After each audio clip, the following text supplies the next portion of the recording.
We're just weeks away from the 22nd general election set for April 10th, and voting has already started today for Koreans living overseas.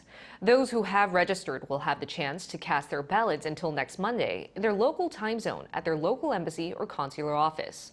Our political correspondent Shin Ha-young has the details. The general election in South Korea is scheduled for April 10th, just 2 weeks from now. Overseas voting for Koreans living abroad began on Wednesday.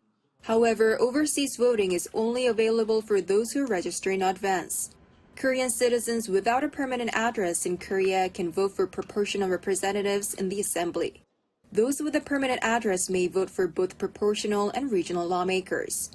According to the National Election Commission, for the upcoming general election, nearly 148,000 overseas voters have registered, accounting for about 7.5% of the total overseas voters.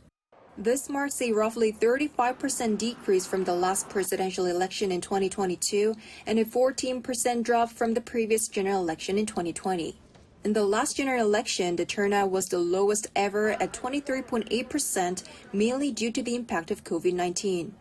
By country, the highest numbers of overseas Korean voters are in the U.S. with over 33,600, followed by Japan and China. One overseas voter based in Sweden is hoping for a united National Assembly.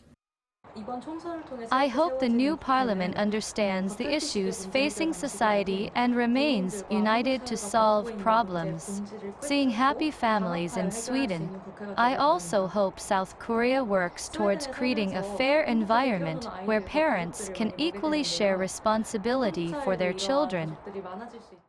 Meanwhile, the ruling People Power Party's interim leader Han Dong-un is slated to address overseas voters on behalf of the party's satellite party, the People Future Party. Han's focus will be on boosting the rights and interests of overseas Koreans. He is expected to address measures for bridging gaps and reforming welfare, while also appealing for support at the election. The main opposition Democratic Party initiated its campaign last week, aimed at encouraging Koreans living overseas to vote. The party pledged to strengthen support for fostering the identity of overseas Koreans by increasing aid to Korean schools and expanding scholarships.